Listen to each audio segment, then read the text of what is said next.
Hello दोस्तों, स्वागत है आपका YouTube channel upgrade learning skills में। तो आज की वीडियो में मैं आपको अलाइनमेंट टूल, होम के अंदर अलाइनमेंट टूल के बारे में बताने वाली हूँ। तो वीडियो को लास्ट तक देखिएगा, बीच में स्किप मत कीजिएगा। तो चलिए शुरू करते हैं। क्या आपको पता है मैं आपको होम के अंदर अलाइनमेंट ही क्यों पढ़ा रही हूँ? मैंने आपको क्लिपबोर्ड और फॉन्ट क्यों नहीं पढ़ा रही? तो क्लिपबोर्ड और फॉन्ट तो बेसिकली हम क्या करते हैं, वर्ड पैड नोट पैड से पढ़ते हुए आते हैं। अलाइनमेंट्स भी हम पढ़ते हैं, पर एक्सेल में कुछ अलाइनमेंट्स थोड़ा अलग है। तो इसीलिए आज हम होम में अलाइनमेंट से शुरू करते हैं। फॉन्ट और क्लिपबोर्ड को हमने पढ़ रखा है, तो उसको हम स्किप कर देते हैं। इसमें आगे हम देखते हैं अलाइनमेंट के अंदर जो हम अलाइनमेंट्स पढ़ते हुए आते हैं, लेफ्ट राइट सेंटर जस्टिफाई, ये तो हम यूज़ करते रहते हैं। पर इसके अंदर और भी अलाइनमेंट्स छुटते हैं। तो हम बेसिकली 4 अलाइनमेंट्स पढ़ते हैं, पर इसके अंदर 6 है।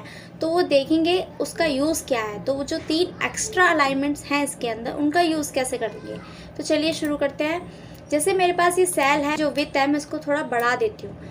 इसके बाद आपको ये इस तरीके से दिख रहे होंगे। बाकी सेल से ये सेल जो है बड़ा दिख रहा है। तो इसमें हम ऊपर अलाइनमेंट्स जो आपको दिख रहे होंगे, ये वाले जो अलाइनमेंट्स है, टॉप अलाइनमेंट्स, मिडल और बॉटम, तो इनका यूज़ कैसे करेंगे। जैसे मेरे पास ये सीरियल नंबर वाला सेल मैंने सिलेक्ट किया है।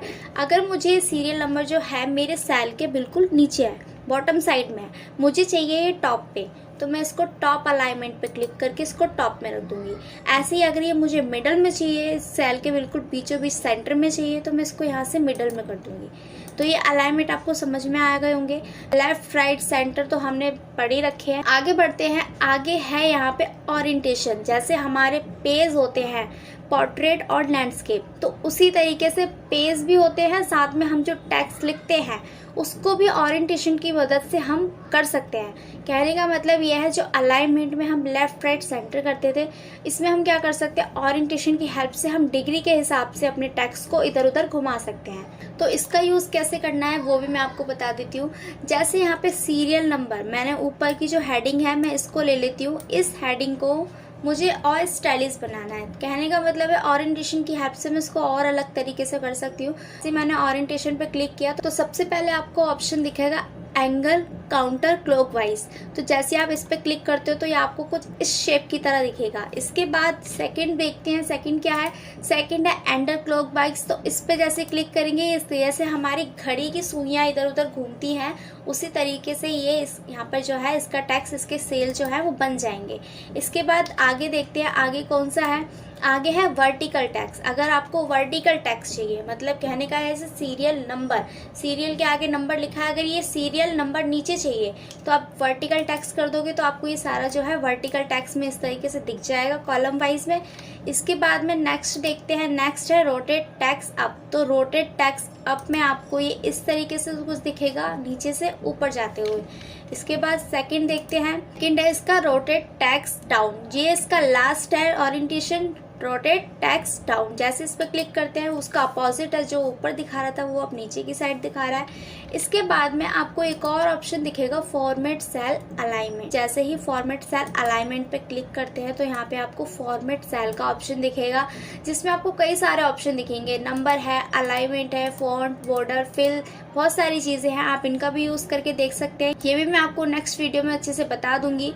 फिलहाल में हम अलाइनमेंट को देखते हैं। तो अलाइनमेंट में आपको ओरिएंटेशन वाला जो है ऑप्शन यहाँ दिख रहा होगा, ओरिएंटेशन, और यहाँ पे नीचे लिखा है डिग्रीज। तो आप उसको डिग्री के हिसाब से भी अपने अकॉर्डिंग बढ़ा सकते हो, घटा भी सकते हो। ठीक है। तो जैसे यहाँ पे अभी टेक्स्ट यहाँ पर नॉर्मल है, तो मैं इसको ऊपर की साइड थोड़ा सा घुमा देती हूँ। 45 डिग्री पे मैंने इसको घुमा दिया है। अब इसको करते हैं यहाँ से ओके। तो आपको दिख रहा होगा, जैसे यहाँ पे पहले हो गया था। पहले वाला ऑप्शन कौन सा था हमारा? क्लोक। तो ये वाला जो था हमारा फर्स्ट वाला ऑप्शन है ये। तो आपको आई होप ओरिएंटेशन समझ में आ गया होगा। ठीक है, आगे बढ़ते हैं। आगे है इंक्रीज इंडेंट और डिक्रीज इंडेंट। तो इनका यूज कैसे करना है? विनवर्ड में भी हमने किया था, यहाँ पर भी हम करके दिखाएंगे। तो डिक्रीज इंडेंट की जो शॉर्ट की है वो है control alt shift plus tab, इसकी शॉर्ट की है। इसके बाद में इसका यूज़ कैसे करना है? तो सबसे पहले डिक्रीज का नहीं, हम पहले इंक्रीज का यूज़ करके दिखाते हैं। इंक्रीज की शॉर्ट की है control alt tab.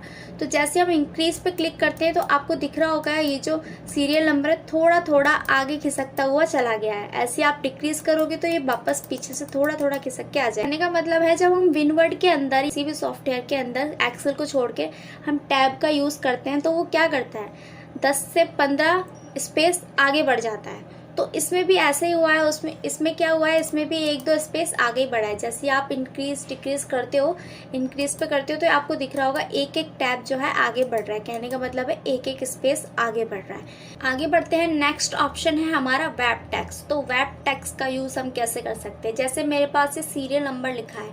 Serial number कई आपने कहीं टेबल में देखा होगा या फिर आपने खुद से भी कई बार बनाया होगा, तो ये सोचा होगा कि मैं इतना स्पेस इसके लिए यूज ना करूँ, सीरियल ऊपर लिख दूँ और नंबर को मैं नीचे लिख दूँ। तो आप ऐसे में क्या करोगे, वेब टेक्स्ट का यूज कर सकते हो। वेब टेक्स्ट की मैं आपको शॉर्ट की बता देती हूँ। वेब टेक्स्ट की जो शॉर्ट की है ऑल्ट के साथ एंटर है। तो यूज में बताती हूँ आपको यूज कैसे करना है। बैक स्पेस से मैंने सीरियल नंबर को हटा दिया है। अब मैं यहाँ लिखती हूँ सीरियल नंबर, मैंने यहाँ पे सीरियल डाल दिया है। इसके बाद मुझे जो नंबर डालना है, NO करके जो नंबर डालना है वो मुझे इसके नीचे ही चाहिए। कहने का मतलब है इसी सेल के अंदर S के नीचे चाहिए। तो आप क्या करोगे, अपने कीबोर्ड से शॉर्ट की यूज करोगे वेब टेक्स्ट की, ऑल्ट के साथ एंटर दबाओगे, वैसे ही आप उसी सेल के अंदर नीचे आ जाओगे। अब आप यहाँ लिख दीजिए नंबर। जैसे एंटर करते हैं आपकी टेबल ऑटोमेटिक बढ़ जाएगी। जैसे सेल यहाँ से भी बढ़ चुका है, आपको दिख रहा होगा। वेब टेक्स्ट का यूज यही है। वेब टेक्स्ट भी आपको अच्छे से समझ में आ गया होगा। अब लास्ट ऑप्शन बचता है हमारा अलाइनमेंट्स में मर्ज एंड सेंटर। तो मर्ज एंड सेंटर का यूज करके मैंने यहाँ पे ये हेडिंग बनाई है, साथ में ऊपर अलाइनमेंट्स टूल लिखा है, मैंने इसका यूज किया है। एक्सेल के अंदर जो हेडिंग वगैरह हम बनाते हैं, इसमें तो सेल मिलते हैं, हमें कोई लाइन नहीं है, कोई पेज नहीं है, कोई स्पेस नहीं है। इसमें सिर्फ क्या मिलते हैं, कॉलम, सेल, रो, इसके अलावा इसके अंदर और कुछ भी नहीं है। तो ऐसे में जब हेडिंग लिखते हैं तो एक सेल के अंदर हम टाइप करते हैं, लेकिन जब एक सेल के अंदर हम टाइप करते हैं तो उसको हेडिंग कैसे बनाना है। अब how to use some formula मैंने इसमें लिखा हुआ है। अब इसमें एक सेल के अंदर तो ये आएगा नहीं, तो एक सेल से ये बाहर जाएगा। तो उस सेलों को हम क्या करेंगे, जितने भी सेल में हमारी हेडिंग आएगी उन सेलों को हम मर्ज कर देंगे। कहने का मतलब है उन सारे सेलों को हम एक साथ जोड़ देंगे। तो जैसे मैं आपको यहाँ पे करके दिखाती हूँ, मैंने यहाँ पे यही लिख देती हूँ, how to use some formula. मैंने how to use some formula लिख दिया। अब ये आपको दिख रहा होगा कि ये अलग अलग बॉक्स है, यहाँ पे अलग अलग ही सेल है। तो अब क्या करेंगे, इन सेलों को मर्ज करने के लिए इन सारे सेलों को एक साथ सिलेक्ट करेंगे। एक साथ सिलेक्ट करने के बाद आपको कुछ नहीं करना, मर्ज एंड सेंटर पे जाना है और इसको फर्स्ट वाले ऑप्शन पे मर्ज और सेंटर पे क्लिक कर देना है। तो आपको दिख रहा होगा ये एक सेल बन चुका है। आप अब इस पे एडिटिंग भी करोगे तो आपको सिर्फ एक सेल पे क्लिक करने की जरूरत है और आप इसको अच्छे से एडिट भी कर सकते हो। उसके बाद मैं आपको सेकंड ऑप्शन बताती हूँ मर्ज एंड सेंटर में। तो सेकंड ऑप्शन है हमारा मर्ज अक्रॉस। तो मर्ज अक्रॉस का मतलब होता है जैसे टेबल बना रखी है तो ऊपर के कॉलम और नीचे के कॉलम के बीच में हमें सेंटर करना है। मतलब जैसे सेल पीसेस वाले, सेल पीसेस 1 है और 2 है, ऊपर के 55, 35 और नीचे के 41 और 52, इन दोनों के बीच में जो 62 लिखा है, मेरे को इसको एक सेल बनाना है। तो इस ऐसे में एक सेल बनाने के लिए आप क्या करोगे, इसको सिलेक्ट करोगे, मर्ज एंड सेंटर पे जाओगे, मर्ज अक्रॉस पे क्लिक करके यहाँ से ओके कर दोगे, तब ये क्या होगा, एक सेल बन जाएगा। बन गया यहाँ पे एक सेल। दोबारा से बताती हूँ आपको क्या करना है, उन सेलों को सिलेक्ट करना है, मर्ज एंड सेंटर पे जाके मर्ज अक्रॉस पे क्लिक करके यहाँ पर सिर्फ ओके करना है। अब आपका जो है ये एक सेल बन जाएगा। तो आपको समझ में आ गया होगा। अब देखते हैं इसका थर्ड ऑप्शन क्या है। थर्ड ऑप्शन में लिखा है मर्ज सेल।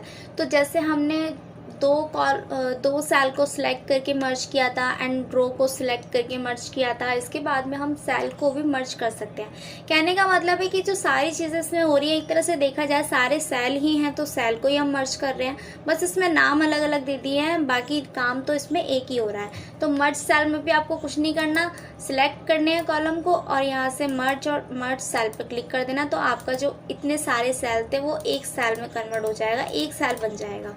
तो ये भी आपको समझ में आ गया होगा। लास्ट ऑप्शन देखते हैं अनमर्ज सेल। तो जितने भी हमने सेलों को मर्ज किया है, जितने भी हमने रो कॉलम वगैरह इन सबको मर्ज किया है, यहाँ पे लास्ट ऑप्शन पे जाके आप उसको अनमर्ज भी कर सकते हैं। तो यहाँ पे होता है आपका अलाइनमेंट ख़त्म। आई होप आपको सारी टूल्स इसमें अच्छे से समझ में आए होंगे। अगर आपको इस वीडियो में कोई भी डाउट है, कोई चीज़ आपको अच्छे से समझ में नहीं आई है, तो आप हमें कमेंट बॉक्स में बताइए। चैनल को सब्सक्राइब कर लीजिए, बेल आइकन को प्रेस कर लीजिए ताकि कोई भी वीडियो आपसे ना रहे। तो चलिए मिलते हैं नेक्स्ट वीडियो में। नेक्स्ट वीडियो में आपको होम के अंदर नंबर पढ़ाऊंगी। होम के अंदर आपको नंबर वाले टूल्स जो है अच्छे से क्लियर करवा दूंगी। तो ठीक है, मिलते हैं नेक्स्ट क्लास में। Thank you for watching.